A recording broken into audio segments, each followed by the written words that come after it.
neurologist at Columbia University.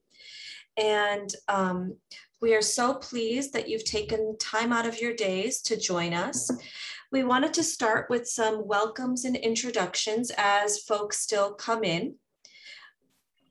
And I'm just keeping an eye on the chat as well. So just a couple housekeeping items. We wanted to let you know that all of the participants will be automatically muted with your cameras off.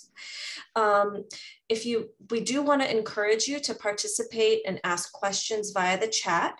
Danielle Kipnis, one of our amazing team members, is going to be keeping an eye on that and reminding speakers so that we know to check the chat from time to time. Also, if you were to go to the Eventbrite page where you got the initial link to connect to today's session, you'll find that there's some useful information there. First, there's an agenda so that if you're curious about what the different events, the timelines for the various days, you'll find that information there.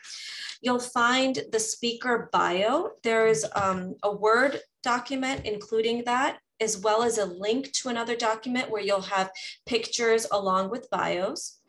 And in addition, you'll find the Zoom link if for whatever reason you get disconnected, and the Eventbrite is a place where you can place those comments. So we do ask that you put any of your questions in. You can chat them, but you can also wait for the Q&A sections that will follow each of the sections. So don't worry, there'll be plenty of opportunities for participation, interaction. That's really one of our goals. So just briefly, I wanted to touch on, what are the goals and objectives of this session? So we really want to inform people's with Parkinson's care partners, peer educators, as well as allied health professionals, whether you be a physical therapist, occupational therapist, nutritionist, or just someone who's interested in Parkinson's disease. And we want to provide really culturally sensitive information and skills training that's practical to improve your everyday life. We want to make a point to recognize that all of you in the audience as care partners, allied health professionals, peer educators, your time is incredibly limited. So we recognize what a priority it must be for you to participate in this training and want to acknowledge that. I also want to acknowledge that there are many other barriers that unfortunately you all face when you're trying to provide care for a person with Parkinson's. That includes some potentially lack of knowledge because of a lack of awareness of Parkinson's disease. There may be stigma or other issues that make it challenging. You also have time needs. There's so many competing tasks that you have. And so to dedicate time to this type of training is really a challenge. So I know we have many people that are attending with us live. We are recording today's session. So if you're not able to participate in the entire 3-day training, you can come back and listen to it, as well as we want to welcome those participants who are joining virtually or listening to this video a day after. We'll be sure to provide contact information for the team of panelists so that if you have questions that you want to ask us, you're welcome to do so. I wanted to review that we'll be having the agenda is posted, but we do have breaks scheduled from time to time. So don't worry if you need to step away from your screen to stretch your legs. We invite you to do so. We know how exhausting Zoom can be, but we hope that we'll hold your attention with kind of a variety of activities. And we wanted to let you know that some incentives will be available, meaning a certificate of completion. So at the end of the course, we'll be sharing that with you all so that you can add that to your resume, your biography, and share that with others. And I wanted to give my colleague, Dr. Lori Quinn, also an opportunity to welcome you all and give some introductions. Hi, everyone. I'm Lori Quinn. I am a physical therapist, and I am just so pleased to be here. I've been working with Dr. Shah for quite a few years now, and we are very excited to bring this series to you. I do want to acknowledge some of the students who have been working with me on this project, Danielle Kipnis and Alyssa Pacheco, who are on here, as well as many of the other students from our lab at Teachers College. The students students who I work with are rehabilitation professionals, largely are people who care about physical activity and movement related interventions. And so I just want to thank them for the hard work that they have done to get this to this point, and also to the speakers and the panelists who are going to be joining us. So thank you. Thanks, Lori. And yeah, just to echo again, you know, we've brought together a great team of experts from multidisciplinary backgrounds who you'll hear from, care partners, people with Parkinson's, and just a really, we want to thank them from the bottom of our hearts, because without their participation, guidance, wisdom, we wouldn't be able to have put this all together for you today. So a couple of just questions to open up our discussion. We're really keen to know what you all know about Parkinson's disease, which may be a lot or very little, and what may have brought you to this session. You know, as you all registered for this activity, we did ask a few basic questions about, you know, your gender and your age, as well as what your role is. If you are a person with Parkinson's, a care partner, an allied health professional. So if you don't mind just taking a couple moments to provide some of your responses in the chat, so we have a sense of who's participating in this training today. So I'll give you guys a moment. And then I might just invite some of the panelists to share with us what brought you all to this discussion today while we wait for those chat responses. So I'm gonna pick on Elizabeth. Do you mind just telling us what brings you here today and what you're hoping to get out of this? Sure. Hi, everyone. I'm Elizabeth. I'm the social worker and center coordinator at Columbia Medical Center. I'm hoping to, you know, as a panelist, you know, share information that I have seen or know about Parkinson's and caregiving for those with Parkinson's, but I'm also interested in hearing about what our attendees know and what you all want to know and get out of this as well, so that we could kind of tailor what information we present to you as well. And I'm super interested in tending to care partners and caregivers' needs ahead of time before you all reach that crisis stage. So we want to make sure we support you, and I hope that this training does that for you. Awesome. Thank you so much, Liz. Ms. Picardo, do you mind if I pick on you and if you could share a little bit about what brought you to this training today? Thank you. And welcome everybody who's attending this webinar.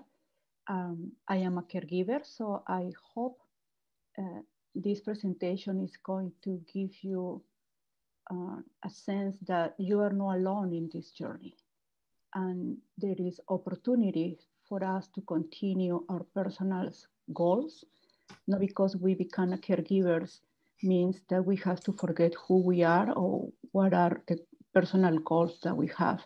And I hope in this presentation, you are going to learn where are the resources, who are going to be your providers, and who to contact before crisis start during this journey or to become a caregiver. Thank you. Okay, great. Thanks, Ms. Picardo. So I see a couple of chat messages, one from a participant who is a care partner whose mother has Parkinson's and wants to learn how to get the best care and proper care for her.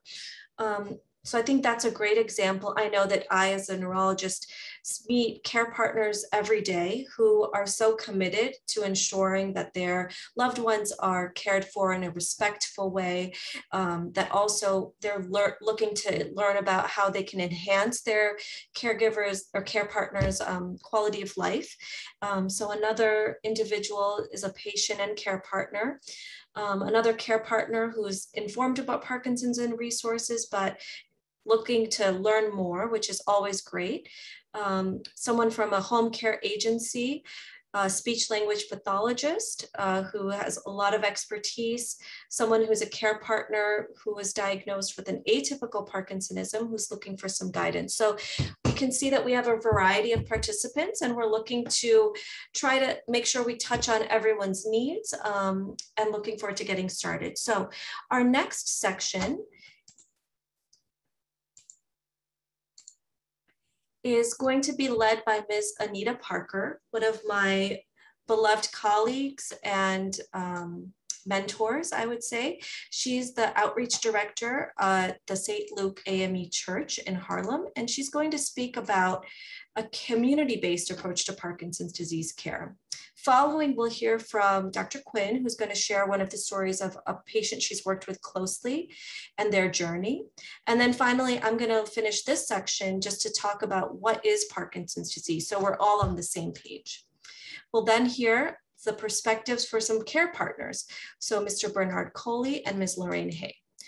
So Ms. Parker, I'd like to turn it over to you to speak about the role of faith-based organizations, holistic health, and how to find some mental, physical, and spiritual solutions to our Parkinson's disease.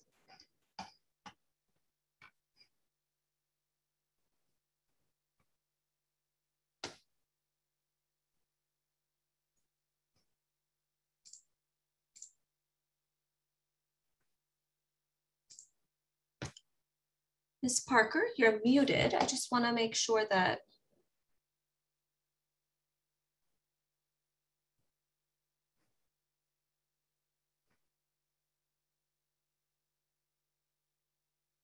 it looks like Ms. Parker might be having some technical difficulties. I'm looking for the chat to see if there's a message. Yeah, she was messaging earlier, Hiral, so I think she's definitely here. Yeah. I wonder whether maybe we could do the next section, and in the meantime, Ms. Parker can get connected. So Lori, do you mind?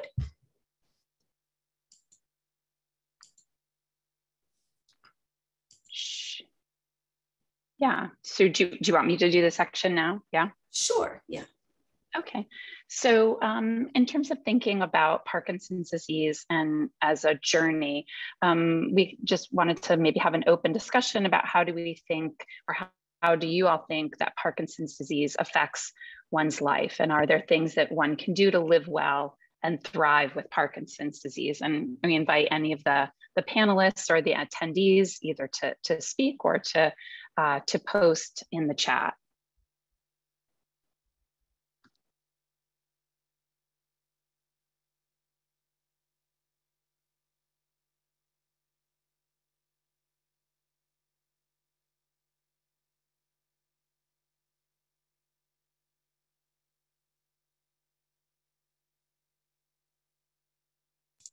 And maybe as folks gather their thoughts, Mr. Coley and Mrs. Coley, if you don't mind, maybe sharing with us, you know, and I know we'll hear from you later in the presentation, but share some of your thoughts about these two questions. So the simplest form of Parkinson's definition is that Parkinson's disease affects the full body of the patient, but it affects the whole family and the whole community. When a person gets Parkinson's, everyone gets Parkinson's. And so when you're looking at living well and thriving, it means to take in consideration how it affects the patient, how it affects the care partner, and how it affects the family, because each person has a role to play in making sure that everyone stays healthy and on top of the disease, and always observing and ready to take next steps if they notice that there's something that is amiss. Bernard? I want to lift up a couple of things Denise said and amplify it. I'm a care partner. And so I get the distinct pleasure of dealing with a lot of the relatives, the extended family, et cetera, because they would often would rather whisper to me than to talk directly to the Parkinson's patient. And so how this thing affects us is that it affects how people interface with you. It affects how people communicate with you. And I'm going to amplify a little bit when we get to the care partner section, but also it has provided me with both opportunity and the challenge to educate those around me to Parkinson's disease, what it means, how it affects us, how we can thrive, how this isn't a death sentence, how do we go on to have a better life, which includes their reaction to the person with Parkinson.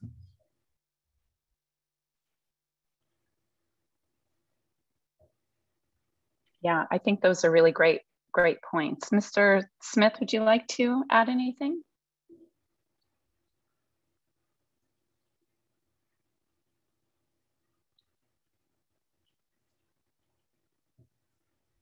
Good evening, everyone.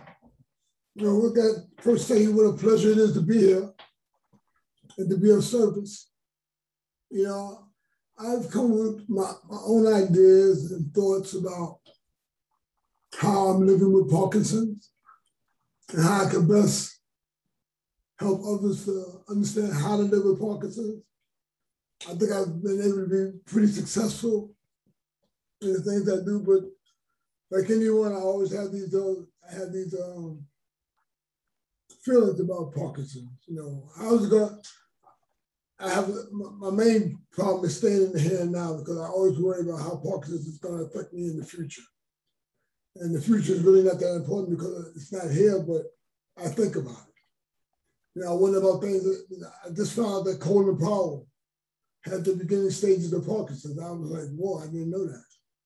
Now, I know about Ali. I see how Parkinson's affected his life. I know about Jesse Jackson. I see how Parkinson's affects his life.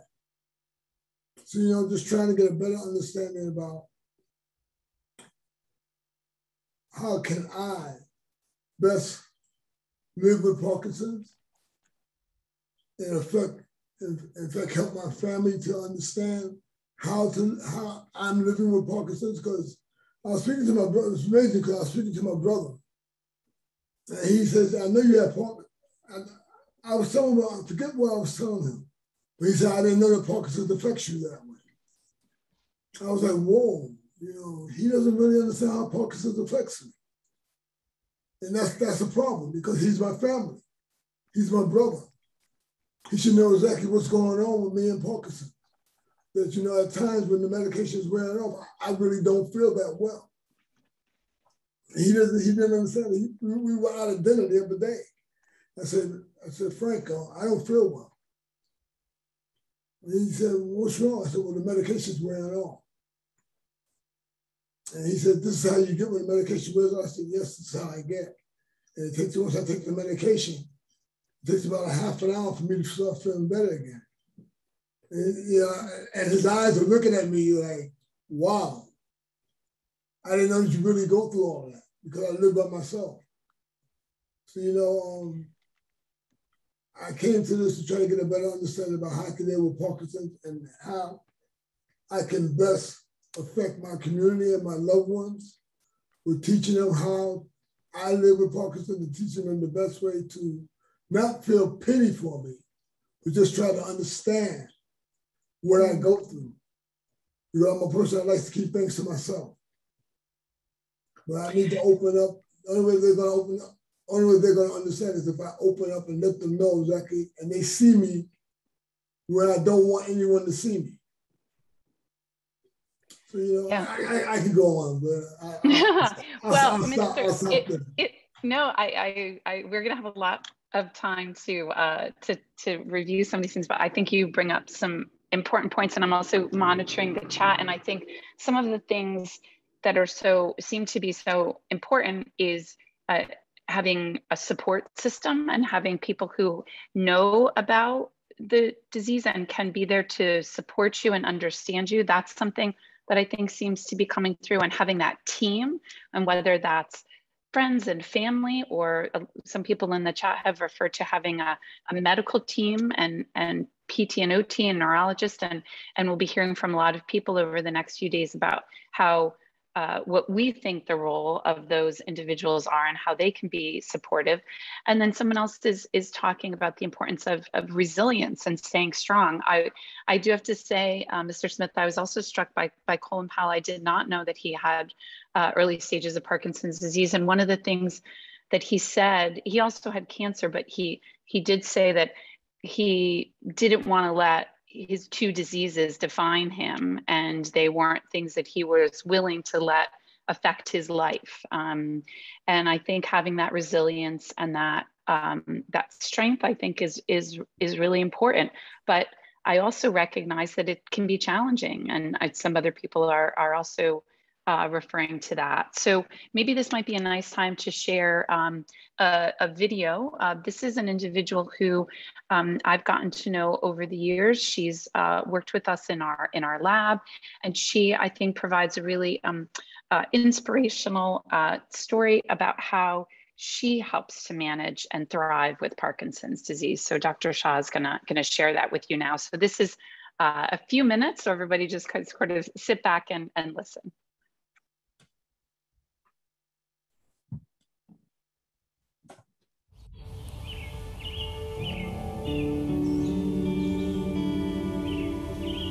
When I was a kid, I was a tomboy.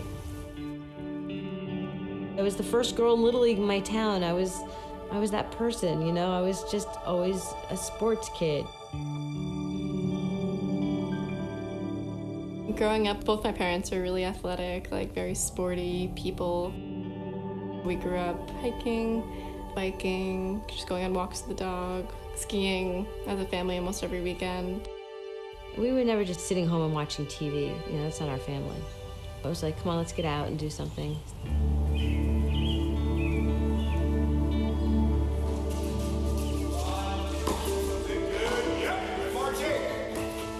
I played competitive tennis in college, and it's just always been a part of who I am as an athlete. She was playing tennis all the time, and her knee was hurting her, back was hurting her, shoulder, elbow, because of like sports injuries, but I didn't think anything was wrong. It was kind of started to be a joke, because it was like among my tennis, oh, Margie's injured again, another surgery. I was like the bionic woman. I've had 7 orthopedic surgeries, a foot, a knee, an elbow, 2 wrists. Finally, I went to an orthopedic surgeon, and he realized that all my injuries were on the left side. Also, I had just a tiny bit of a tremor, and I mentioned it to him. And so I think it made him think, okay, tremor, injuries on one side, go get a neurological exam. And so I'm like, oh, it's me overdoing it again. That's why I'm tremoring, because my arm was tired. But I also wondered a little bit, kind of quietly, whether it was Parkinson's. Once or twice a month, maybe, when I've been playing, I've been falling. And it's just a momentary, like, I just lose my footing, and I kind of stutter step, and then I fall. Like, all of a sudden, I'm thinking, oh, I'm fine, and everyone goes like, oh my God, and I'm like, no, I'm fine, don't worry, just keep going. I don't want attention drawn to me, because for me, if it doesn't feel good, it's embarrassing to fall. It's like, I just kind of wish it didn't happen, but it's a part of it, I guess.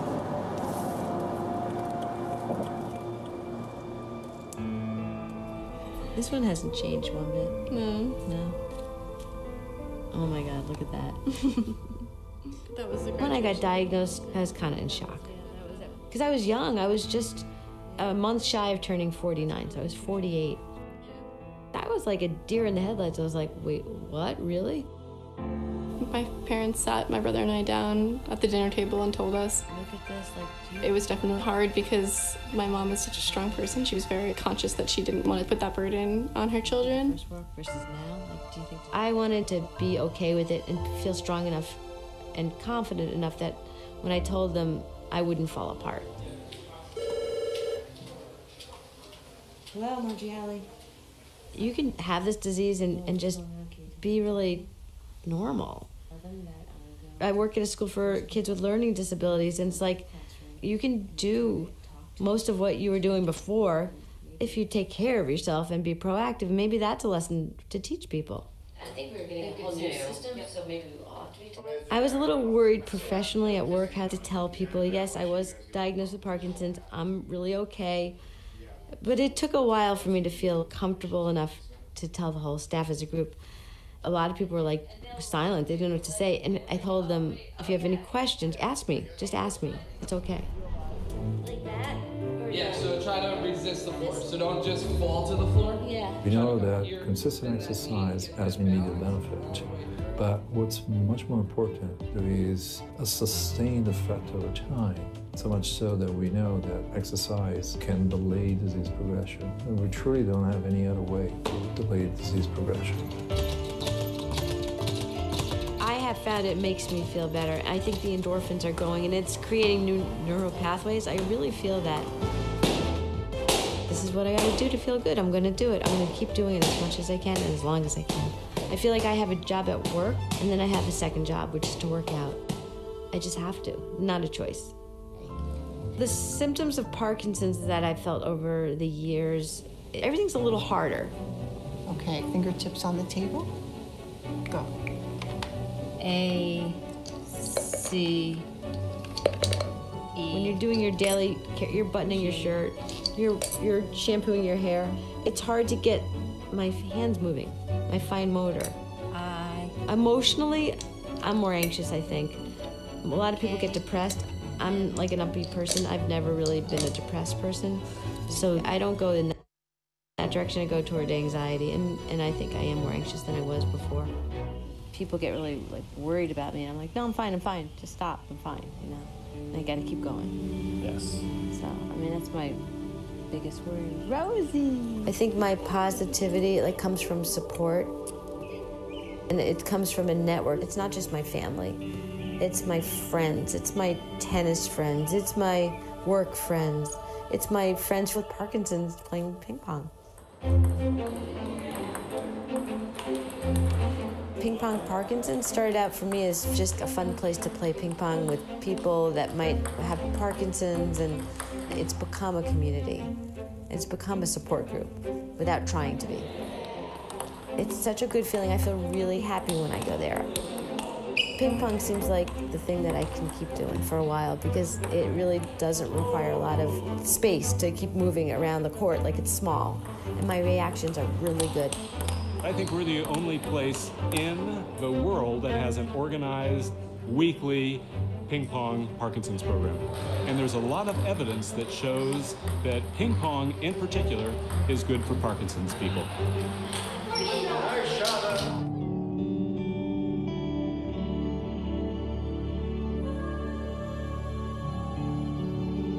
I struggled to keep up with my mom and her exercise and her pace. When we go for walks in the woods or cross-country skiing or whatever, I have to try to keep up with her. She still beats me at tennis every time. My body, fortunately, is functioning pretty well. There are things I'm doing that I think that a lot of people like my age can't do. And I think that's important for the public to know that we're not sick. Our body has a disease that we're just dealing with. I'm in better shape, I think, than I was years ago, so maybe that's fortunate.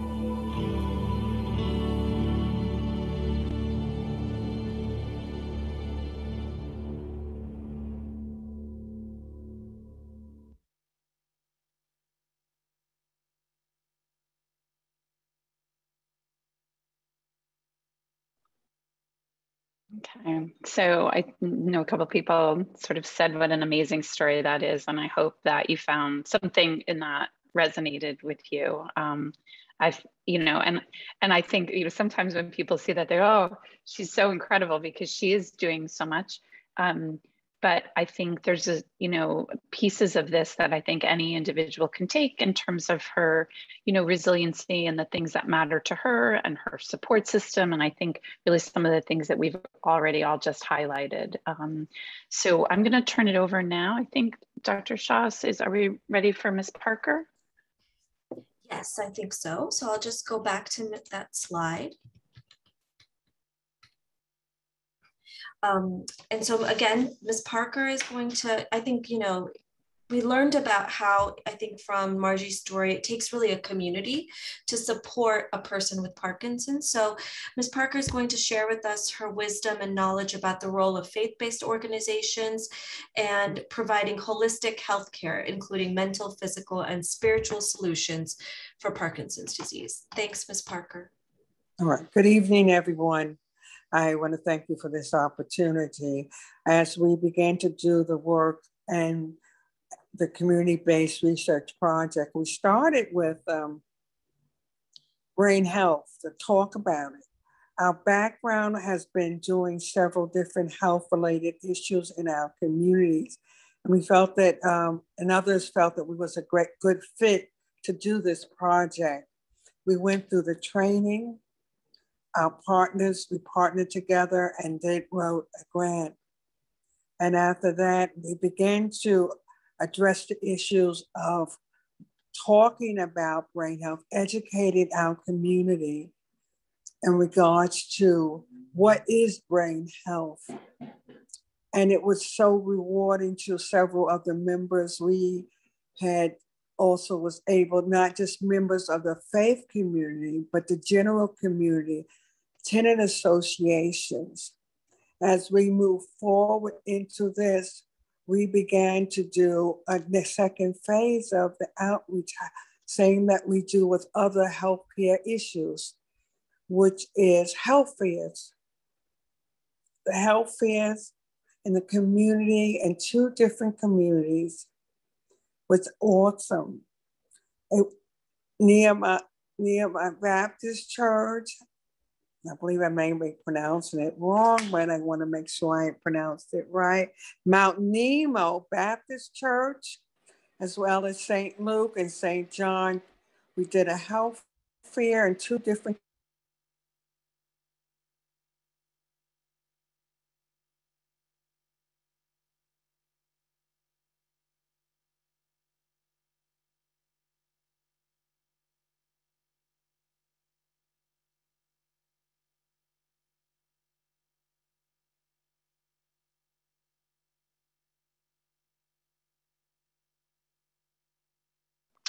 Yeah, Ms. Parker, we can't hear you. Let's see. Oh, okay. Hello. There we go. There we go. Perfect. Yes, go ahead. Okay. Oh, okay. So once we did that, we continued to educate and outreach. We did presentations at the Community of Faith at the New York City Health Department in East Harlem to galvanize more faith leaders and community. It's an ongoing process. And one of the things that was very helpful, that academia and faith has always worked on health issues, but sometimes at different avenues, but joining together with community, it makes a great difference. The Parkinson Disease Project has really opened up doors for the faith and academic community to make a big difference in our houses of faith and our general community. The dialogues that we've had and general discussions came out that it is so needed to have more discussion, more outreach in regards to Parkinson's disease. The PD movers are awesome. They have been very stimulating to me to move forward and to do work outside of the box, and also looking at some things that while you do the work, you must care for self. And that's the important part of nutrition, the social workers working together. And I think through this training, it's going to make a big difference to caregivers, home health attendants, and other partners who are on the training. And I look forward in the near future to continue to work and talk more about this, how the faith community and other faith communities, because this is open to all faith institutions. It's so important and it's so needed. And I thank you for this time. Thank you so much, Ms. Parker. You know, I just wanted to share that I've learned so much from working with Ms. Parker and recognizing that, you know, as a medical provider, often we think about health in terms of someone has a health-related problem, they go to their doctor, they get a prescription or a suggestion, and they go home. But I think that health and wellness is much larger than that. People seek health advice from faith-based leaders, from community-based leaders, from trusted individuals within their community, which is why we found it so powerful and important to partner with faith-based organizations and community-based organizations, as they're often the gatekeepers to individuals living in the community. I think people in the community trust their faith-based organizations often more than their medical providers. And I think that, you know, I don't think I need to restate that, especially in the time of this COVID pandemic, when it's so obvious the different layers of trust and mistrust that go into seeking healthcare. So we're trying to take a more holistic approach by partnering with faith-based organizations, and Ms. Parker has been a wonderful ally.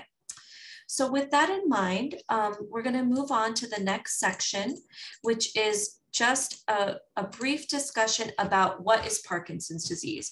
And, you know, I probably could give a presentation for over an hour about this topic, and this is not meant to be comprehensive, but just to get everyone on the same page so that we're all using the same terminology. And I will point you to, if you look at the Eventbrite, there is a handout or a packet, and the first couple pages of that includes a handout of key terms. And I'll just show it to you quickly. And that reviews some of the important vocabulary that we'll be going over, so that if you have a question or if something's not clear, I'd like to refer you to that, please. Now, getting back to the presentation. So first of all, what is Parkinson's disease? Oops. So Parkinson's disease is a disease of the brain. This cartoon to the right is often an image that I show my patients, and it illustrates the fact that Parkinson's is a disease where the brain stops producing dopamine. There's a deep part of the brain that you see in this box that's then highlighted, and the cells that create dopamine happen to be the ones that have melanin in them, the stuff in our skin and our hair. And so it creates these black stripes that you see in this top image. So if a person has Parkinson's disease and you looked inside their brain, you would see something that looks like this bottom image. These black stripes are missing. So what does that mean? It means that their brain is no longer producing dopamine. On the bottom of the image is another illustration of how dopamine works. And you can think of it as when neurons talk to each other, it's like one hand passing dopamine to the next to send a signal that produces normal movement. And dopamine is sent in these little packets or vesicles. You can imagine them like being marbles full of dopamine. And someone with Parkinson's, unfortunately, doesn't have as many marbles. And so when they pass this signal, it produces the symptoms of Parkinson's, which we'll go over in a short moment. So who is affected by this disorder? So it's predominantly thought to be older adults, usually people in their 50s and 60s, but it can affect young individuals, just like Margie in the video. And it also affects all races and ethnicities. I think sometimes there is this image, which is from the original description of Parkinson's, of an old white man who's stooped and hunched over, which has led to a little bit of a perpetuation of a myth that mostly white old men are affected by Parkinson's, but we know that that's not quite true. Parkinson's disease is also the fastest growing neurological disorder in the world. And why that is a complicated topic, but we think it's because of the demographic shifts that are happening in the world, in that people are living old, to be an older age. And we know that there's less infectious diseases that are causing early or premature death. So that's one of the reasons. Other thoughts include perhaps the role of pesticides or other toxins, but unfortunately, this is a disease that we're going to see more and more often, so we need to be prepared. So what are the various symptoms of Parkinson's disease, and how does it affect one's life? There are motor symptoms, meaning symptoms that affect the way someone moves or moves abnormally, and non-motor symptoms, meaning other symptoms that don't have to do with movement, but are still a part of Parkinson's disease. So some of the motor symptoms include tremor. So tremor is when you have a shaking of the limb, and if you can see my video, when people are sitting quietly and it has this appearance. People describe it as a pill rolling tremor. And the tremor itself is not dangerous or sinister, but it can be embarrassing and interfere with functioning and use of the hands. Second is slowness of movements. And this manifests in a lot of different ways. So for instance, if you see this image to the right of small handwriting, slow movements produce small handwriting. Slow movements also affect someone's walking. So you see this image of someone using a walker. Slow movements can also affect, for instance, someone getting, buttoning their shirt or reaching into their wallet. The third motor symptom is stiffness or rigidity. So people with Parkinson's, often when they walk, they don't swing their arms because there is a stiffness of their muscles. And this is something that we can detect on physical examination. And then the final main motor symptom is imbalance, a tendency to fall backwards. So again, there's 4 main motor symptoms that affect one's movement, and those are tremor, slowness, stiffness, and imbalance. Then there are non-motor symptoms, and we're going to go into all of this in depth more, but some of the non-motor symptoms include loss of sense of smell, excess saliva or drooling, constipation, as well as sleep changes. But I think what I'd like you to remember is that each individual with Parkinson's is impacted in a unique way. Now, there are stages of Parkinson's, and my patients ask me about this all of the time, that what are the different stages and how do I know what they are and what stage am I at? So to really simplify it, and I'm a very simple person, the way I think, stage 1 is where one side of the body is affected. Stage 2 is where both sides of the body are affected. Stage 3 is when one's balance is affected. Stage 4 is when someone needs help. And stage 5 is when someone's unable to stand or walk. These stages are not like, for instance, the stages of cancer, where that illustrates that, where it's spread. But this stage helps us categorize and just define where people are. It does not mean that each person goes through every stage, and each person is in the different stages for a different period of time. But I think it's helpful to know that there are these different stages, and this is how they're defined. How does someone make a diagnosis of Parkinson's? So it's primarily made by clinical evaluation, which means going to see a neurologist or a movement disorder specialist, or in some cases, a primary care doctor, explaining what symptoms you might be experiencing, and they would take a history, meaning learn what your symptoms are, what your medical history is, what medications you're taking, one's social history, meaning what job you do, if you've smoked in the past, and your family history. And then they do an examination. So that includes maybe some memory testing, a look at the face and the eye movements, feeling the muscle tone, observing one's movements, and watching someone walk. And most neurologists and movement disorder specialists can confidently make a diagnosis of Parkinson's by a clinical evaluation. That's what that is. Unfortunately, we're not at a place right now where we can do a blood test or a single test and make a diagnosis of Parkinson's. So many of you may have had a blood test for diabetes, and you're told you have diabetes or you don't. No such test exists for Parkinson's, which makes it a little bit more complicated.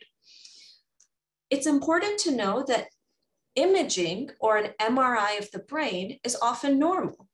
So the purpose of the MRI is often more to rule out other things that might be causing your symptoms. There is a scan called a DAT scan, or a dopamine transporter scan, which can be helpful in some situations. And I have a picture of it right here. The left-sided image is a normal DAT scan. And what you see is the part of the brain lighting up that moves dopamine, the caudate and the putamen. They're just the names of these deep structures. On the right is the brain of someone who doesn't make enough dopamine. This scan also doesn't tell us whether it's Parkinson's disease or not.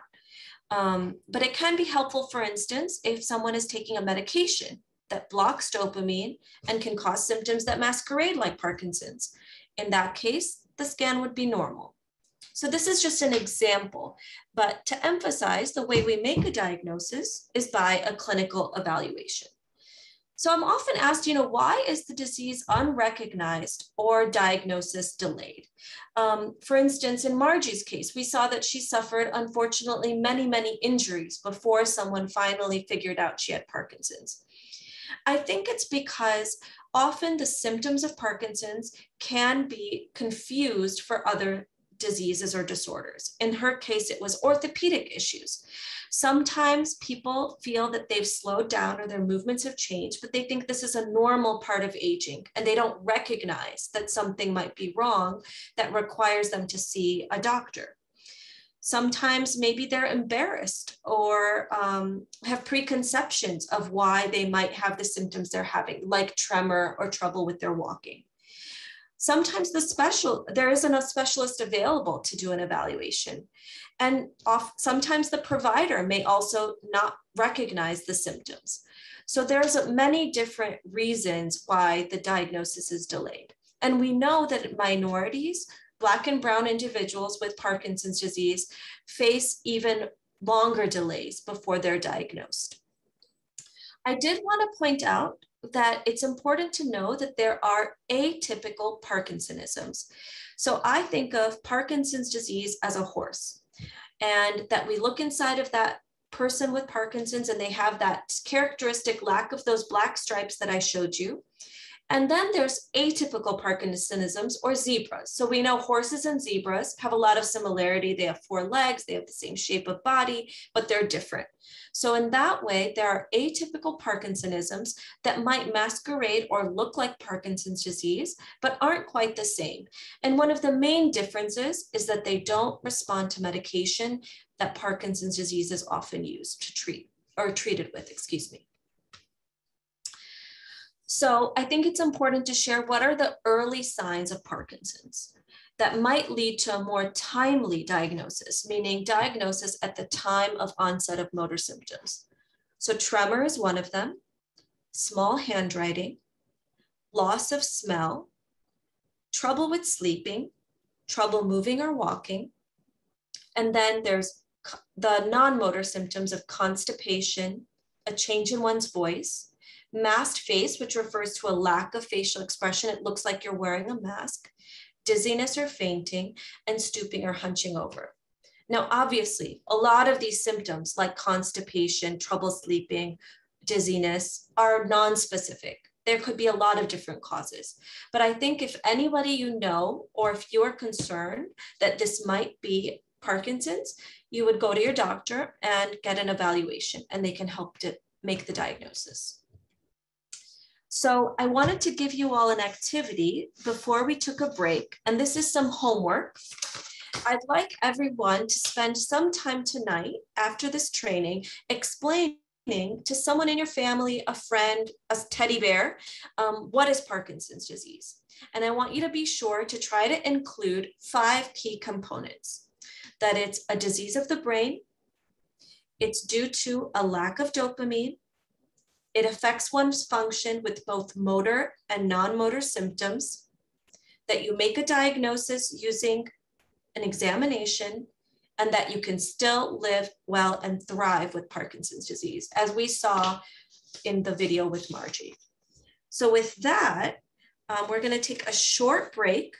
I see that we're a few minutes behind schedule, but not to worry, we'll catch up.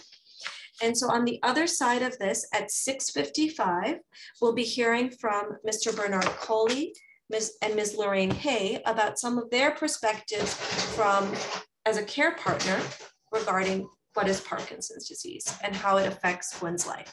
Okay. So we'll take a 5-minute break and we'll be back at 6:55. Yeah. Great.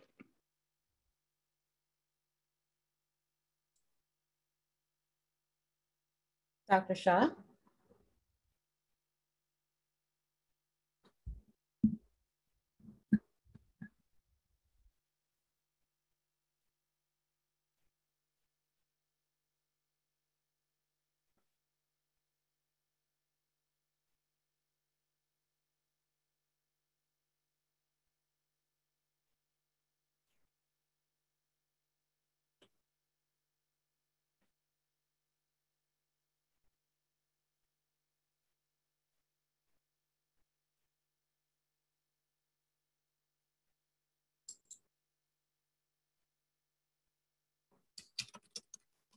break.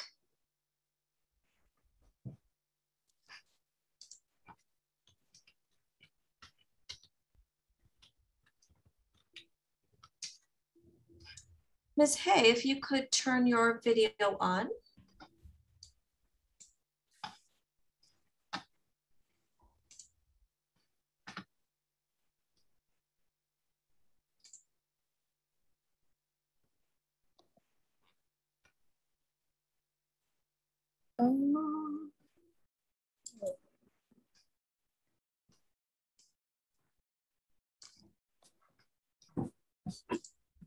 Wonderful. So welcome back, everyone. Hopefully you got a chance to stretch your legs. So I'm really excited for this next section. And we wanted to start out by just asking all of the participants to think for a moment about how do you think Parkinson's disease affects a care partner or a caregiver? And feel free to share your comments in the chat. As we're having this conversation, we'll kind of bring your comments into it, but I wanted to take this opportunity to introduce Mr. Bernard Coley and Ms. Lorraine Hay, who are two wonderful care partners that I've been working with and learning from. You can read their illustrious profiles in the bios that are listed. They're both so accomplished and wonderful. But I wanted to ask each of them, some of their perspectives as they've traveled on this journey as a care partner. Just starting by, how has being a care partner affected your life, Ms. Hay, if you don't mind sharing with us and the group? Yes, good evening, everyone. I am a long distance care partner. So I live in Illinois and my mom lives in Brooklyn, New York. So I handle all aspects of her care. I'd say in the last few years, as she has not been able to do the things that she used to do, I've become more involved. And I'd say in the last year, it's become even more so very busy. So it's a lot of phone calls for me. My day starts off, I wake up and I think, okay, the day's gonna be this. And then the phone calls start, whether it's her medication or a doctor or a question about who knows what, or her calling to tell me that she didn't sleep all night and many other things. But I'm finding what is challenging for me is that when changes are made to her care, whether it's medical or sometimes a new technique, anything, I have to then get that information from the doctor. And I know what or how things should go, but then that has to translate now to the caregiver. And it's sometimes very challenging, to say the least. And I'm married and I have two young adult sons. And it's almost like I have a life with a newborn, my mom, so it's very busy. And then I have my family. So lately it's been quite challenging. I'm learning, it's a new life for me. So that's what's happening. Thanks so much for sharing. So to bring Mr. Coley in, how has being a care partner affected your life?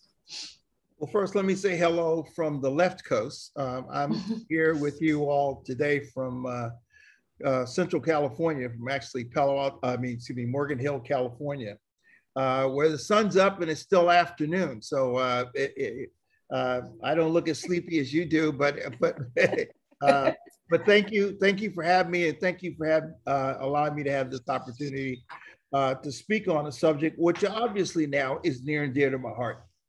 Let me give you 4 quick items, really quick, on how being a care partner has affected my life. The first is it forced me to rebalance both my daily schedule and my long-term activity plans. I mean, we like to say in our family that when the patient got Parkinson's, the whole family got Parkinson's. It's not isolated to the particular patient. It infects all of our lives, and our planning, etc. So I had to really go to work on rebalancing my schedule because I had a very active life that involved business and community activities. We did a lot of traveling, things like that on business. And all of a sudden, those things had to slow down or change. And it took a while before we realized that we could continue, but just at with adjustments. The second area is it caused me to learn more about nutrition and to focus more of my energy on meal planning. It's a basic mundane task because I took over the job of food preparation for a number of things, which I'll get into a little bit later.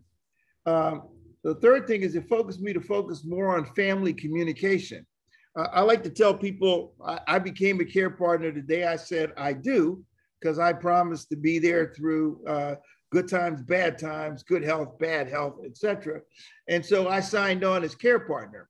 I just didn't realize for nearly 40 years what that meant. And then all of a sudden the diagnosis came in and hello, I am a care partner. And I began to realize what that all entailed. And so one of the things that goes with that is the normal family communication challenges. Husband, wife, father, children, extended family, etc. And I really had to start to focus in on that because, as was mentioned by Mr. Smith earlier, things change. People are surprised to hear or see or find out that someone has Parkinson's disease in the family, and they don't know what to make of it. And you may not have had these kinds of conversations with family members in the past. And now it's time you have to start focusing on how you're going to do it and why and when and so forth. And then the fourth thing I'll say in the area of how it affected my life is, and this is on the positive, I think this was mentioned earlier, it made me increase my fitness work ethic from, taking kind of fitness and being active almost for granted. I mean, you did it, I did it, etc. And I stayed reasonably fit to all of a sudden, whoa, I absolutely have to work at staying fit and healthy because now the amount of dependence on me has increased substantially as a care partner. And it takes being fit to deal with all of the disruptions and schedules. You can't fall asleep on the job. So it has forced me in a good way to work on my fitness. And I have other things I'll say about the how it affects my life, but I'll do it in the other sections. Yeah. So thanks both. I wanted to kind of just point out some common themes that I'm hearing. So Ms. Hay is a daughter, an adult daughter who is kind of straddling this challenge of caring for an older parent, as well as having kids and your own responsibilities as you're kind of in the, the height of your life in terms of your own career, challenges that you may face in your life. And then on top of that is at a distance, while Mr. Coley is a spouse of an individual. And what's unique is, we know that most often care partners are women, but as a man, I think that he points out some of the common challenges that everyone faces in terms of time constraints, that people are really limited in terms of how much time there is in the day and how one can accomplish all the tasks that need to be done regarding organizing and providing care. I think Mr. Coley pointed out some of the day-to-day challenges with nutrition and meal planning, as well as challenges with communication, that this is something that affects everyone in the family. So that's certainly something we're going to be touching on in the next section. And you both mentioned some challenges you face in day-to-day issues. And if you have more to say on that, please share. But I did want to ask, and you mentioned it a little bit in terms of how do you practice self-care as a care partner? Mr. Coley mentioned fitness and exercise, what's worked and what hasn't worked, or maybe, self-care isn't part of your practice, but you recognize as something that's important because, as Mr. Coley pointed out, in order to fulfill this role, you have to have that energy and ability to commit yourself as well. So if you could both say a little bit about that. Well, for me, on the fitness part of it, I teach Zumba Gold to seniors out here in the northwest burbs in Illinois. So I stay active with that. And I had an injury, so I'm not as active as I was, say, a year ago, but I keep up with that. And it's hard. Sometimes I just lose myself in a crazy TV show at the end of the day, to be honest. But I also know the other side of it, because when I go to visit my mom, I take full charge of her. So I understand also the other side of the day-to-day care, and it is not easy as there are more challenges. And so I understand that part. But I also have I'm a Christian. Because of COVID, I haven't been able to go to church. So for me, church has been watching online on Sundays. So I miss that, but I still do have my relationship with God and prayer and that sort of thing. So I rely on him a lot throughout the day. Yeah, so I think that, as you said, there's not anything easy about it. There's not an easy solution. It is hard.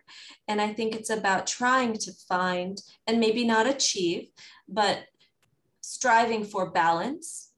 And that includes taking care of one's own mental, physical, and spiritual health.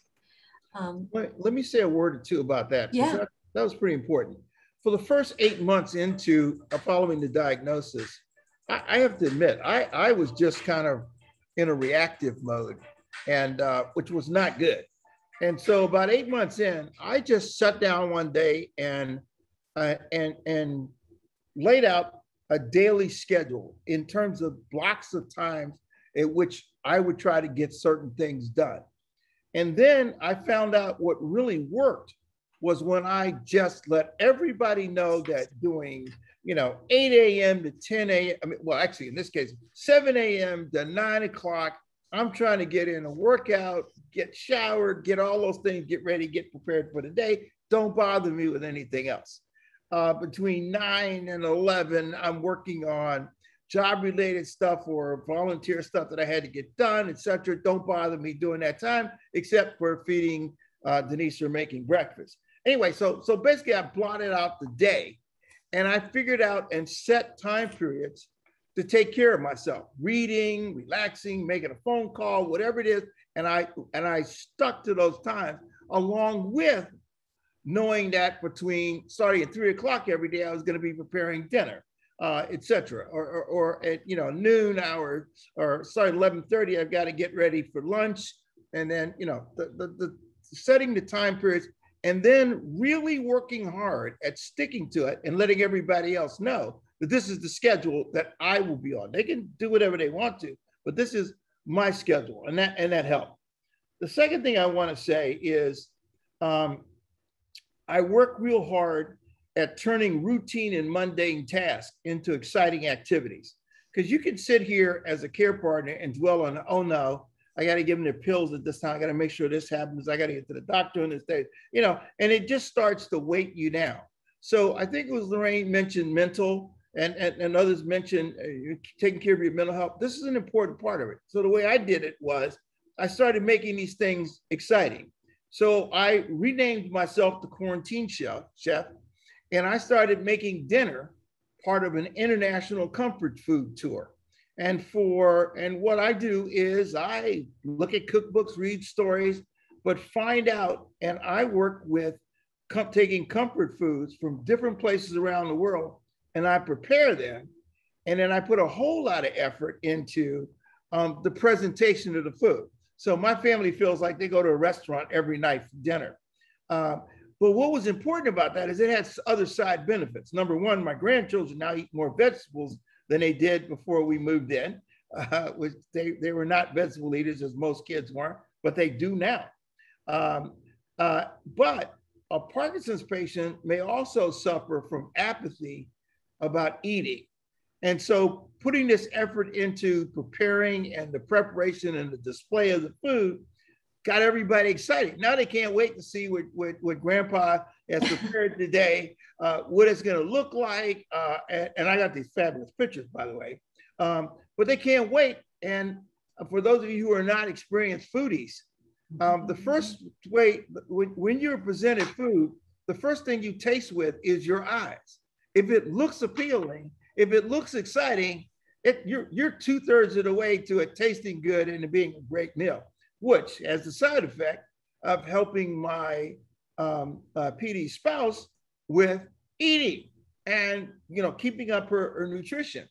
One more thing, to supplement that effort, I also started vegetable gardening. So I had fresh foods and herbs coming out of the garden to feed the meal. And so as you can see, it got to be a whole production of activities and excitement, which made some of my caregiver duties, my care partner duties, less burdensome and more exciting.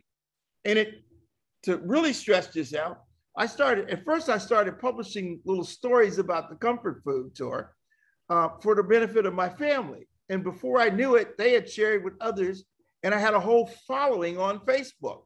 And it turned out I got a PD following on Facebook because I was making nutritious meals for PD patients, but I was also telling wonderful stories about food and the like and making it exciting. And it turns out it inspired people beyond my spouse who had food apathy to get hungry. And they would write me things like, I read your Facebook posts every night at midnight, and when I get up in the morning, I'm hungry and I eat. And I wasn't eating before. So that was like, that has worked for me. I mean, it's kept me inspired to go do a really mundane task, which is preparing food 2 or 3 times a day and turning it into something really exciting. And then the last thing I'll say, and I think this is probably one of the key things as a care partner I can share with other care partners. It's not just that you have to make some time for yourself, but you need to stay active and engaged with the activities and projects that you were enjoying before the diagnosis. I know that can get hard as the disease progresses, but it is really important that you stay connected for your own mental health, for your own mental well-being. You can't just bog down in the care partner duties, find yourself sitting around waiting for the next thing or the next regimen or the next change or the next doctor's visit. You just keep going with what you enjoy.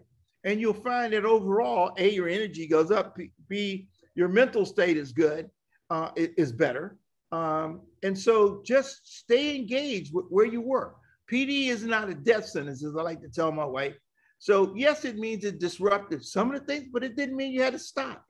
It didn't mean your life was over or you have to stop it. So stay connected with things you enjoy, whether it's the church, getting to church on Sunday, as Lorraine had mentioned, and doing it now through Zoom, or it's staying in touch with your service clubs. Like I did, I started attending, remote meetings more often. There's just, and taking on other projects that I would have done before. So it's important to stay connected, and that's what's worked. Absolutely. So, I think you've got everyone's mouth watering. I know mine is. And I think you've inspired us all and reminded us that there can be a joy and spontaneity that can be brought to being a care partner, and that can make the burden or the weight of it all feel a bit lighter.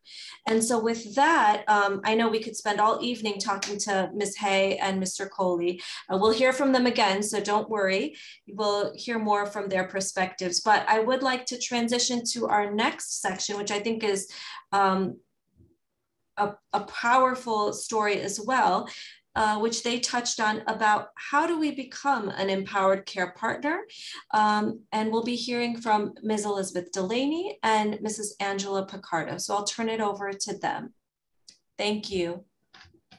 Great, thank you, Dr. Shah. So yes, I'm Elizabeth. I'm the social worker, as I mentioned in the beginning, and thank you so much, everyone, for joining. I will definitely reflect some of what Lorraine and Mr. Coley shared in this part of the presentation as well. But we're going to talk a little bit about how to become an empowered care partner. So as a care partner, whether it be an adult child, a spouse, a formal caregiver, sometimes you might feel secondary, you might feel invisible, or you might feel like you're fading into the background. But it's important to note that you are an important member of the care team. And as such, there are tools, strategies, and tips that you can use to become more empowered, have your voice heard in a way that is helpful to the quality of life for you and the person with Parkinson's. So what's the first thing that you can do? What's a tool that you can use to become successful in this journey with Parkinson's? It's super important to establish a trustworthy healthcare provider network. So one of the most important members of that team is going to be a neurologist. Preferably, we'd like the person with Parkinson's to see someone that has additional training in movement disorders, so a movement disorder specialist. The Parkinson's Foundation has a network of Center of Excellences, all of which have movement disorder specialists, and you can actually go on the Parkinson's Foundation website and find a Center of Excellence near you. If you find that you're not real close to a Center of Excellence, again, it's preferable that you find a neurologist who has additional training or interest in movement disorders or Parkinson's. As the disease progresses, we know that there might be a need for more specialized care, so it would be helpful to have that movement disorder specialist at some point down the road. Second, or maybe even equal to the movement disorder specialist, you're going to want to build a good network of rehab specialists. So as we'll hear, and as we've been hearing, Parkinson's affects a lot of functions of the body, and not only just movement, but speech, doing your day-to-day tasks. So you're going to want to find some rehab specialists to help treat those other symptoms. So you may or may not have heard of LSVT. It stands for Lee Silverman Voice Treatment. It was a treatment for speech therapy specific to Parkinson's, a training for speech therapists that was then expanded to physical and occupational therapists. Now, why do I mention this? It's because LSVT has a website where you can go on and search for a provider. You punch in your zip code and it will populate with a list of physical, occupational, or speech therapists close to you. If you again find that you're not seeing a lot of people close by to you, what we recommend is that you find these rehab specialists that might have additional training in neurological disorders. And oftentimes I find that rehab departments, outpatient rehab departments at your local hospital might have these therapists with that additional training in mind. And then outside of your medical team, I should say within that medical team, you want to find individuals that you're comfortable with sharing your concerns. So think about what you're looking for in these different care providers and what is important to you and what is important to the person with Parkinson's. Is it someone who is direct in their delivery of news or treatment or care plans? Is it someone that's really responsive, a good listener? These are things to keep in mind when looking for providers, so that way you build a comfortable relationship where you feel comfortable being open with them in terms of your concerns. So once you have this network, this medical care team situated, how can we prepare for a doctor's visit or a rehab visit? One important thing that we suggest is that you keep a notebook. So in this notebook, you would prepare questions ahead of time. So if it's a following up on an initial diagnosis visit, ask about what is Parkinson's, how is it treated, all these things that Dr. Shah had covered, ask your neurologist about. I encourage you to feel comfortable asking questions and to repeat yourself and repeat your question. If you find that you're not understanding it the first, second, or third time around, you should be comfortable asking until you have a good understanding of what you're asking about. And no question is too small. In this notebook, you should also keep a medication and symptoms log. So anything that you have noticed about the person with Parkinson's or anything the person with Parkinson's has noticed in a change in their condition, whether it be for the better or worse, note that and make sure you bring that up in the visit. And we actually do have a handout to help you prepare for your doctor's visits, which has pre-populated questions and prompts to help you kind of get your notebook started for visit to visit. So we encourage you to use that if you're kind of stuck in what questions to ask. So outside of your medical care team, what else can you do? You can build a good support network. So people on this support network can be informal or formal forms of support. So on the formal side, you can get in touch with a support group. Usually they meet monthly, some meet more often. Pre-COVID, most are done virtually now, so that kind of opens up a lot of options for people. The Parkinson's Foundation and the American Parkinson's Disease Association both have listings of support groups on their website. Again, a lot of things are virtual now, so hopefully at this day and age, we have had a lot of practice with Zoom, so you can connect with a lot of different groups that way. If you don't feel comfortable in a group setting or sharing your thoughts and feelings in a group setting, you can always do one-on-one counseling. It's important to note that, you know, there are some barriers to getting connected with one-on-one counseling, such as insurance or availability. I like to use psychologytoday.com. It's another website. You'll hear me say a lot of websites that I use to search things, but Psychology Today has a good way to search for a psychologist or a social worker that you can talk to. You can filter by your zip code, and you can filter by your insurance, and also what specialty they do. I usually recommend filtering by coping skills and strategies for our caregivers, because you'll find those helpful. If you don't have like a Parkinson specific support group, I always recommend getting connected to senior or community centers, just to help you out with that socialization piece. Feeling grounded in your community, I think, is really helpful. And then outside of these more formal supports, you will want to identify that person or a few people that you can lean on in a time of great need for yourself. So if it's in the middle of the night and you're stressing out and you can't wait for your next therapist appointment and you can't wait for your next support group meeting, who can you reach out to kind of vent to? And sometimes you'll find this person in a support group and connect outside of that. So outside of support groups and counseling and your support network, what are some other healthy coping strategies that you can use to kind of deal with the stresses of caregiving? So important, what was noted by Mr. Coley and Lorraine, and what Dr. Shah mentioned, is finding me time. So identifying hobbies, activities that you find enjoyable and stress-free, and engaging in those as frequently as possible. That's not to say I don't want you stressing out if you feel like you can't find the 1 hour to do that yoga session a week. Finding me time might mean taking 10 minutes to quiet your mind, go to another room, take a few deep breaths, and just kind of, ease some tension that way. Because the last thing I would want you to do is stressing about a yoga class you signed up for, which is supposed to make you feel relaxed. So 10 minutes, even if you have that time, is useful.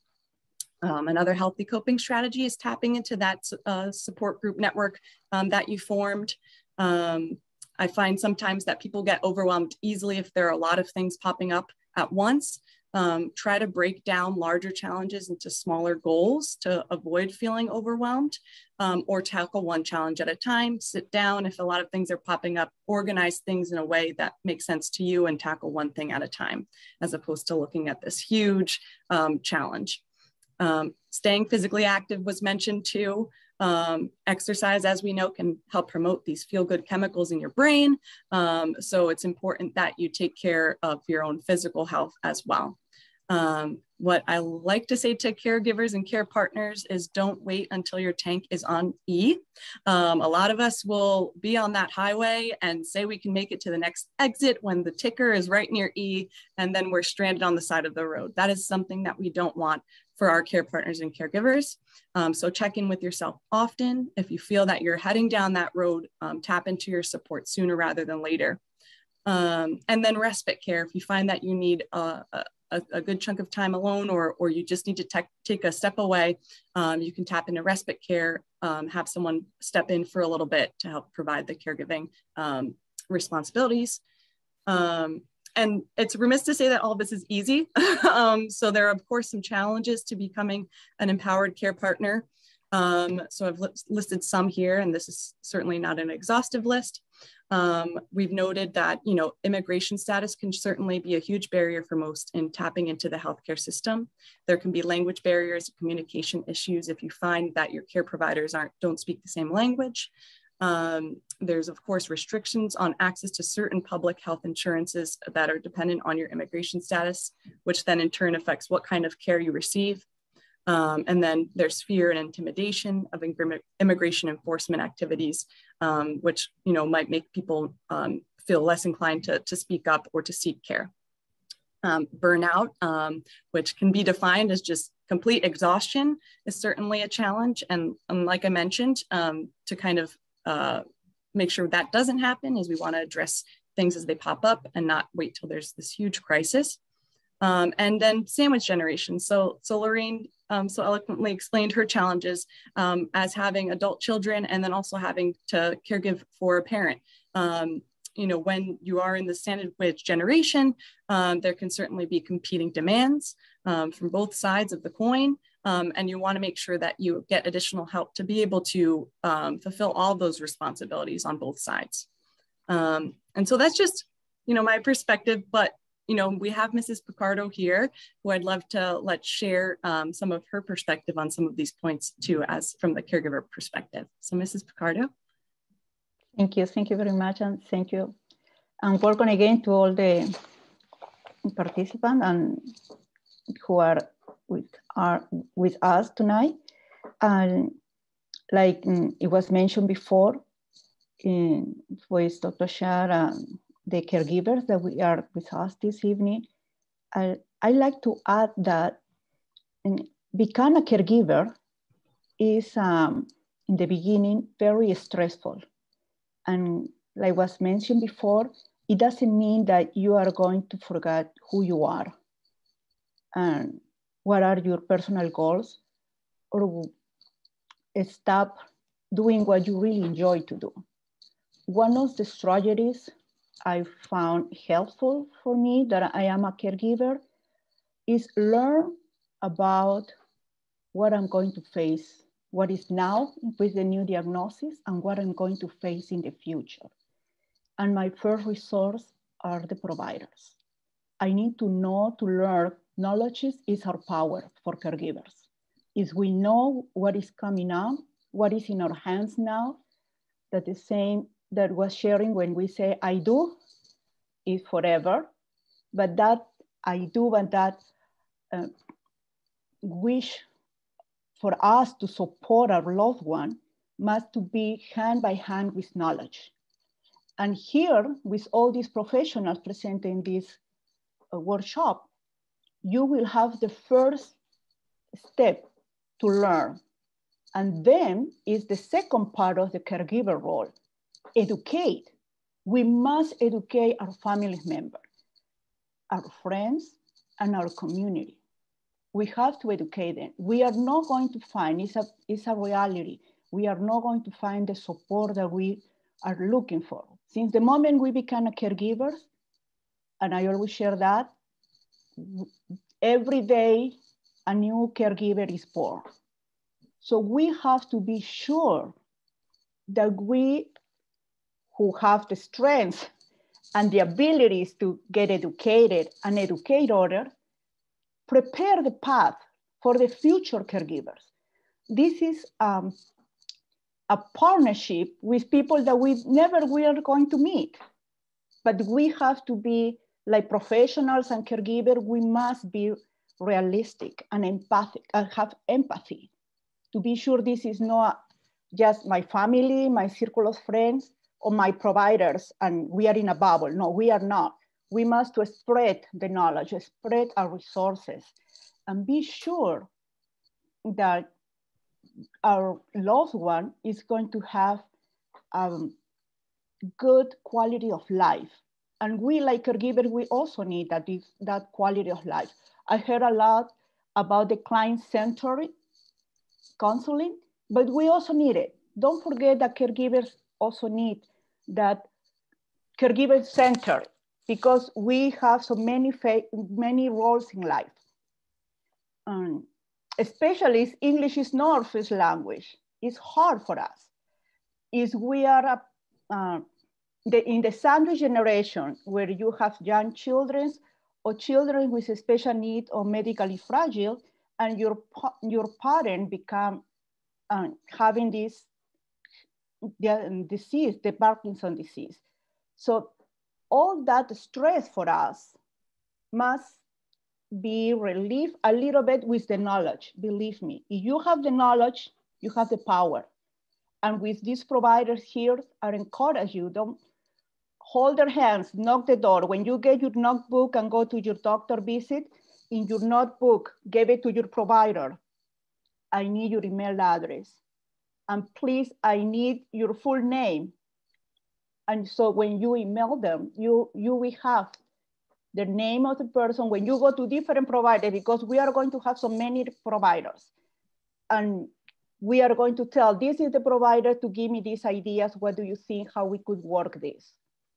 And something that sometimes we face in our life, in our journey to be a caregiver, is that we don't find the support that we thought that we are finding in our families. We really find support in the strangers, in our second family that we meet in our support groups. There are not a lot of support group for us. We have to build that. But talk with your providers. Tell your providers, I have an idea, let's start a support group where we can start. You must be proactive like a caregiver. The providers are there, open to help us. But after we wake up of the shock of the diagnosis, after we cry, after we accept the situation, because we have to accept the situation. When we have that stability, emotional stability, we can start our journey next to our providers and supporting our loved one and support each other. Thank you. Thank you so much, Ms. Picardo and Elizabeth, for sharing your thoughts. And don't worry, I think, I know that it was a lot of information. We're going to review a lot of these concepts again on days 2 and 3 if you didn't quite catch it, because that's how important it is. But I hope this gives you a framework of how to think about how one becomes an empowered caregiver. What are the pillars or the necessary items? So next, we're going to talk about, what are the motor symptoms of Parkinson's disease and how does one address these symptoms? So as we start this section, I'd just like all the participants to take a moment to think about, in your minds, if you remember what I told you about what the motor symptoms of Parkinson's are. We didn't cover all of them, I just covered some of them, and what might be some approaches to treat symptoms. And so keep that in mind as you hear from the second panel of speakers. So we're going to be hearing from Dr. Michelle Troche, a speech therapist, Dr. Lori Quinn, who's a physical therapist, Dr. Katrina Long, occupational therapist, and then I'll close out this section if we have time. Otherwise, we'll discuss my perspective and some suggestions tomorrow. So without further ado, I'm going to move on to Dr. Troche's slide. So Dr. Troche, just let me know when you want me to click. Hi, everyone. So thank you for the opportunity to be here with you all today. I am here to provide a perspective from a speech language pathologist. I've been working with individuals with Parkinson's disease for many years now, and it really has been a joy professionally. And I hope to be able to share a little bit of information that might help you, and I'm happy to hear from you all any questions or concerns that you might have as well. So Dr. Shah, the next slide, please. Great. So sometimes folks don't actually know what the role of a speech therapist is because our name only has the word speech in it, but we actually evaluate and treat much more than just speech. And so in fact, speech language pathologists or speech therapists can be charged with evaluating and treating issues with thinking, different issues with communication, voice. So if your voice box is having some trouble, if you're having issues with your speech, or if you have issues with your, or having trouble with your swallowing and cough. So it's pretty broad. Some of it overlaps with what occupational therapists do. Some of it overlaps with what neuropsychologists do. So it's always recommended to kind of get the perspective of speech pathologists and see what kind of areas they might be able to help you with. But it's nice that we can often provide a kind of holistic approach to helping you with your communication and then with your eating and drinking. Next slide, please. So certainly folks, one of the biggest questions that we often get is what can we do about our soft voice? This tends to be the first sign in terms of speech and voice issues that individuals with Parkinson's disease will report. And so here we have a case, and some of you might resonate with some of this. So Mr. X has Parkinson's disease and worries that about how he will present his case in trial. What can he do to address his soft voice and to be better understood?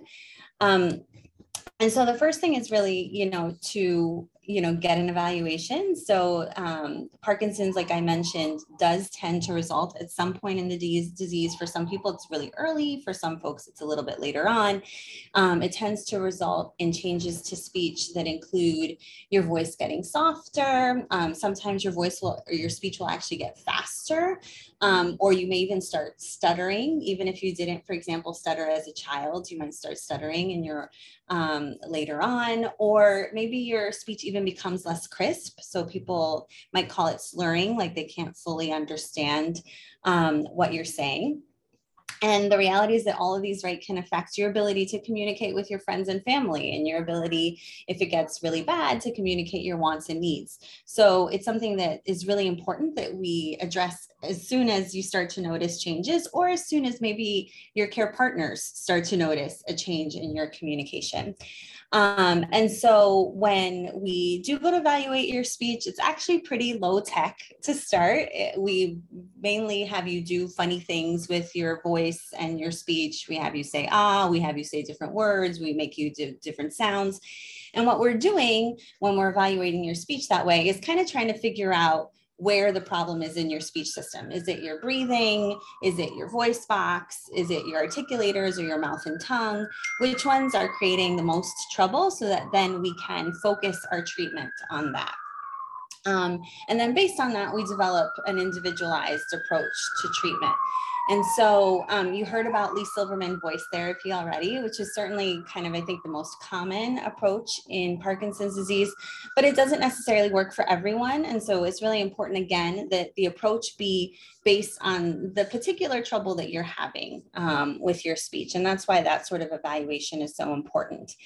In this case, you see that the individual wonders about the fact that he doesn't have time to practice exercises or a place to do them. And so what can be offered?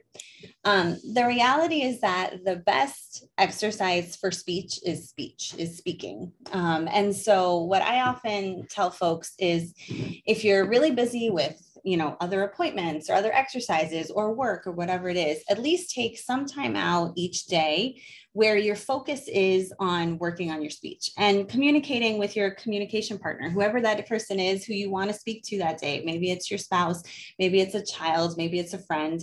And you allow that person during that time to give you some feedback about your speech. Like, I can't hear you really well. Can you speak a little bit louder? And then your job during that period is to really focus on your speech. Because very often what happens with Parkinson's disease is when you start to multitask and do a lot of other things, then kind of the function, for example, in speech might worsen. And so if you really kind of focus on that, then you can work on exercising those muscles for a given period of time each day.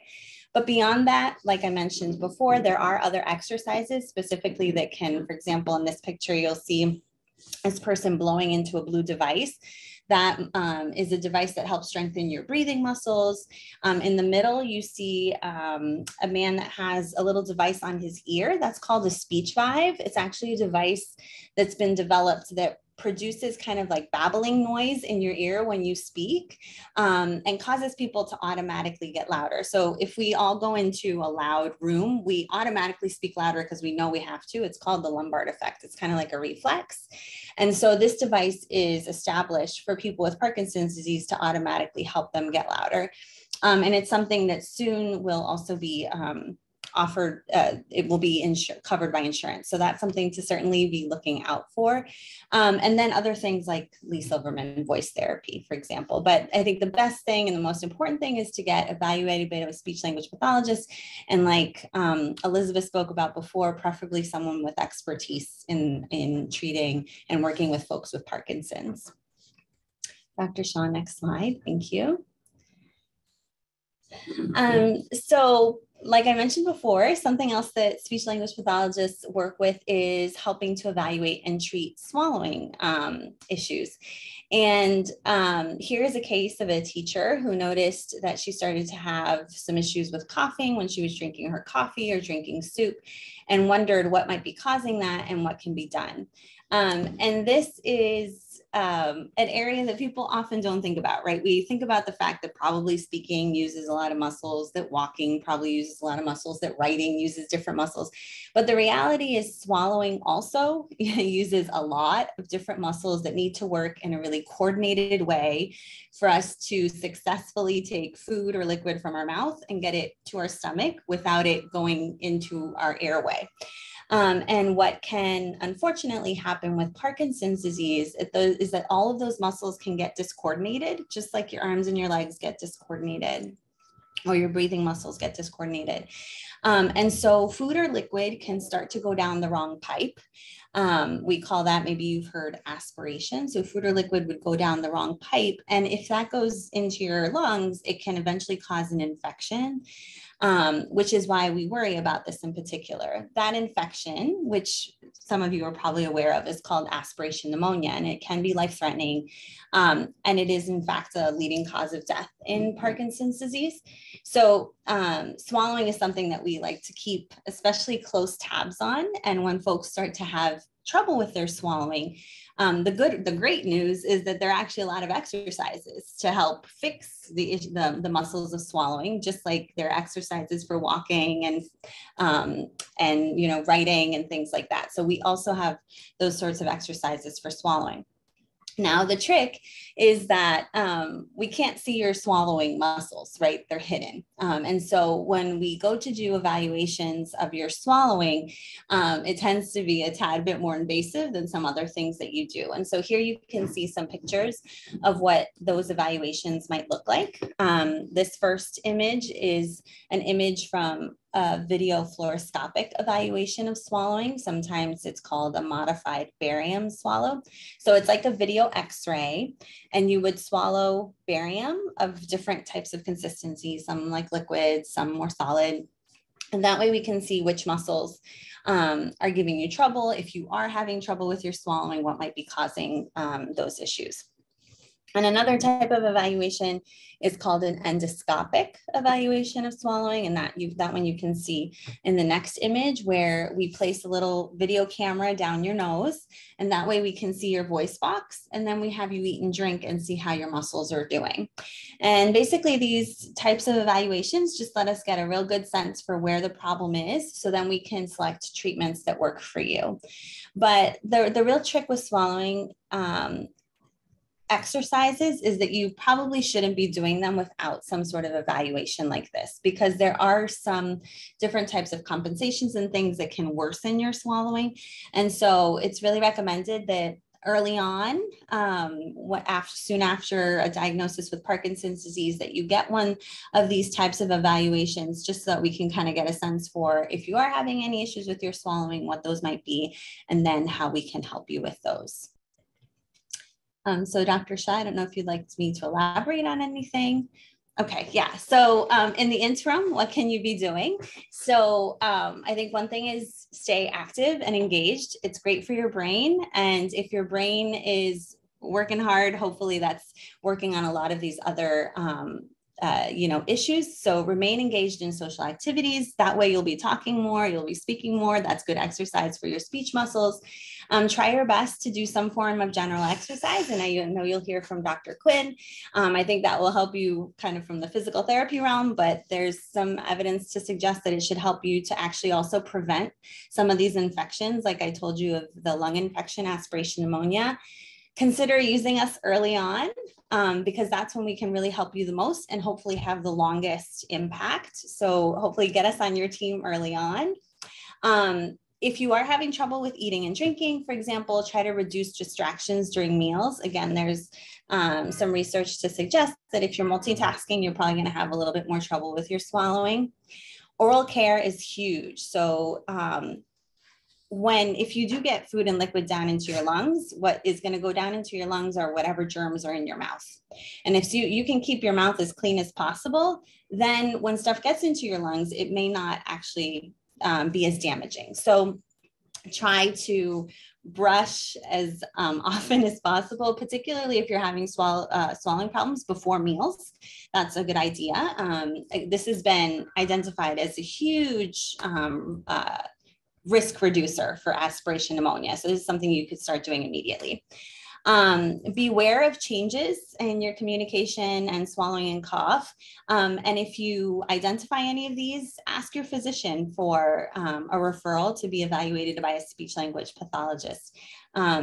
We are always happy to see you, and we can provide, again, kind of exercises that you can do in the short term. And if you don't need us in that moment, we can also kind of give you some plans for kind of the long term to help you kind of do some exercises to keep those muscles working well over time.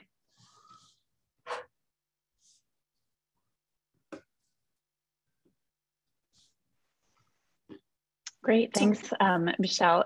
Dr. Shah, I'm wondering if we should go to Katrina's slides, sure. And then if we have time, we can come back to me, and if not, I can start again tomorrow, because I'm mindful of the time, and there's such a richness to certainly what Dr. Troche said and what Katrina will present. So we'll do Katrina, and then we'll see if we have time. So yeah, we'll introduce Dr. Long. So Dr. Long is an occupational therapist who's at San Jose State University. She was a doctoral student in my lab, and she is doing some wonderful work in Parkinson's disease. So Katrina, we're really happy to have you. Thank you, Dr. Quinn. I'm happy to be here. So as Dr. Quinn mentioned, I'm an occupational therapist. So I would like to just give a little summary of what OTs are and what we do, and then give a couple of case examples of interventions we do for people with Parkinson's. So to start off, OTs, we have a holistic perspective, and we want to help people to be able to do what they want to do in their daily lives. So when we think of occupations, it's really the activities that you do and that take up the time in your day-to-day. So our aim is to prevent your engagement in those activities and your roles from being restricted or lost with your Parkinson's disease. So where needed, we also try to help you develop appropriate coping strategies as you manage your disease. So just as a summary, I have this table of the occupations that fall within our scope of practice. So one is activities of daily living, and that includes things like bathing, showering, toileting, dressing, eating, functional mobility, hygiene, and even sexual activity. Health management is another area that I'm going to talk about in a moment. Rest and sleep, education, work, even leisure activity, and social participation. And with all that, we like to consider the context. So what is the context or the environment that you're performing it? We look at your individual factors. So what are your motor skills, your process skills? What are your social interaction skills, and how does that change over the course of your disease? What are your values and your personal beliefs, maybe your spirituality, and how does that play a role in your life? What is your current body functional status, right? And then we look at performance patterns. So what are the habits in your life, your routines, your roles? So that all kind of speaks to, that an OT initial evaluation is really looking at what's your occupational profile. So there's that collaborative interview where we're establishing rapport, hopefully early on in the disease, to have this client-centered approach as you go on. And so a big part of that is identifying, what are the occupations that are a priority to you that you want to work on with your therapist. And from there, we do assessments that are specific to that, and we develop goals. And then we revisit those goals and the progress on a regular basis. Yeah, so as you can imagine, there's a wide range of interventions that can occur within these different occupations. So today I'm just going to discuss a few. Slide, please. So within the domains, I mentioned health management, and I wanted to speak to this because, having Parkinson's, as I heard some of the caregivers talk about, managing the disease and the health is super important. So one of the things OTs do is they work with you to try to maintain your health status and support development of new positive health and wellness routines.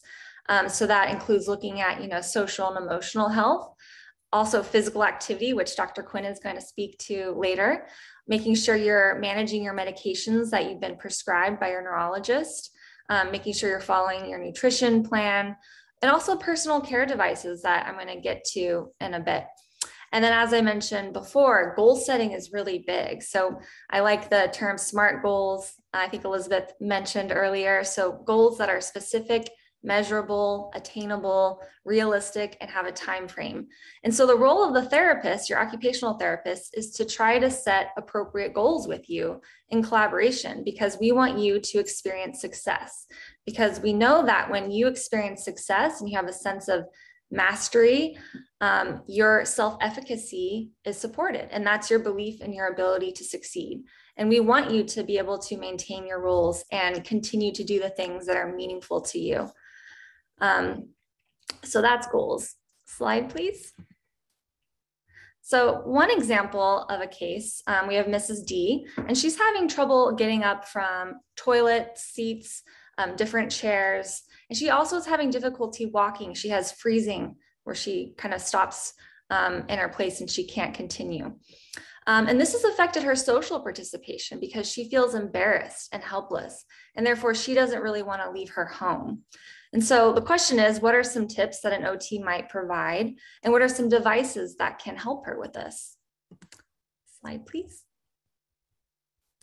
Thank you. So one, I'm going to address freezing of gait. So freezing of gait is basically when someone has maybe rapid small steps that they're doing in an attempt to maintain their balance while trying to move forward and continue walking. And then there's also festering, which is when someone is involuntarily accelerating or walking forward and can't stop. And there are some things we can do to address this. And it's what we use, or what we call as therapists, cueing. And so there are intrinsic things we can do and extrinsic. So intrinsic, one is looking at, what is our attitude and our emotional set that we're working with. So trying to manage stress and be positive and not let negative thoughts overstress us, because that can affect our performance. Mental rehearsal. So this is when we're thinking about the details of an action that we're trying to do.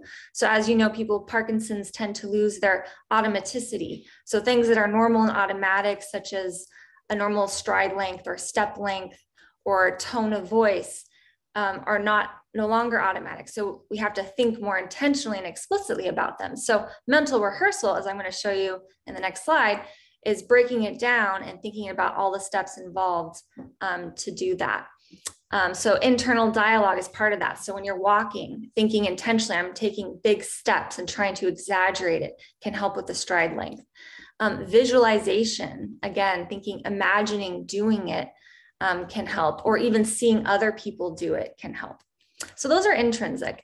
So that's within you. And then extrinsic are things outside of you. So this is where we think about visual cues and auditory cues. So visual cues can be things like putting markings on the floor. So maybe someone is freezing when they're crossing a narrow door, and having a visual cue on the floor, such as a line or something that they can think about stepping over, can help them with the freezing when they pass through that narrow passageway.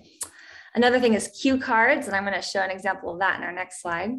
Lasers can also be helpful. There's something that you can carry on with you. So for example, here's a walker and there's a laser that's shooting across. So wherever the walker's going, that visual laser is following with them, so they can go in any environment. And that is a visual cue for them to step over, and again, can help with the freezing of gait. We have canes that can also have a laser on them to give that cue. And then this here is an auditory cue. So maybe you have a device that you press and it gives you a rhythm or a continual tone that can cue you auditorily. Other people have used music. If you, on your free time, Google like Parkinson's and music and walking, it's incredible to hear and see how when someone is hearing music and the rhythm, how that affects their walking and their stride. So those are just some examples. And part of the therapeutic process is really working with you to figure out what works best for you, what is functional and appropriate for you, depending on whatever you're struggling with in your circumstance.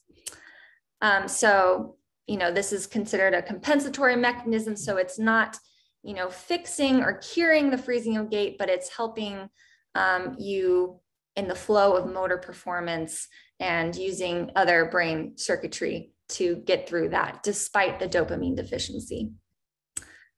So another thing is, over the course of several years, you might have to switch up the cueing to, you know, modify to try something else that might work. Okay, sorry, next slide. So the next thing was sit to stand. Our client was having trouble getting up from a chair. So one thing to do, this is what we call a cue card. So remember I talked about identifying exactly the motions that are required. So if you and I were to, or someone without Parkinson's, or maybe early on in the disease, when we rise from a chair, it's quite natural, right? We lean forward, our head goes over our toes, and we stand up. However, when somebody loses that automaticity, they forget that motion. And if you try yourself to sit up from a chair, just from sitting down and going straight up, you can't do it if you're not moving your body in the proper way.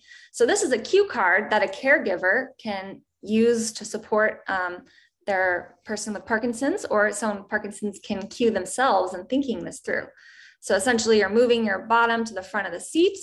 You're making sure your feet are flat on the floor and close to the chair and set slightly apart.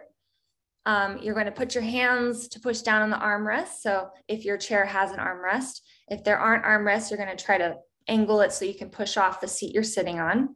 And you're going to lean forward. And one of the big phrases that's so important here is nose over toes. It's very simple. So you're kind of making sure that your nose are going over your toes. That way you have the right positioning to really get the momentum to lean forward and push up. So finally, the fifth cue is to push down through the legs and arms, and then sometimes saying 1, 2, 3, and up, and having that rhythm there can be very helpful. I had a client once, and their caregivers were like, you know, this is our #1 problem, is we cannot help her get up. And this simple trick was all it took to get her to be able to do it, and independently, which they were quite surprised to see. So these little tricks can be very helpful. Okay, slide please. So our next case, Mr. C, he has a tremor and it impacts his ability to eat. So one of his favorite things to eat is cereal and soup. And when he shakes, the food falls out of the spoon. So what's one thing we can do to support him so he can bring the food to his mouth? Well, one, they have these new devices that are out that are like, they're called anti-tremor spoons. And essentially they have this sensor in them. So when you're shaking, it counteracts the shake to keep the food stabilized within the spoon.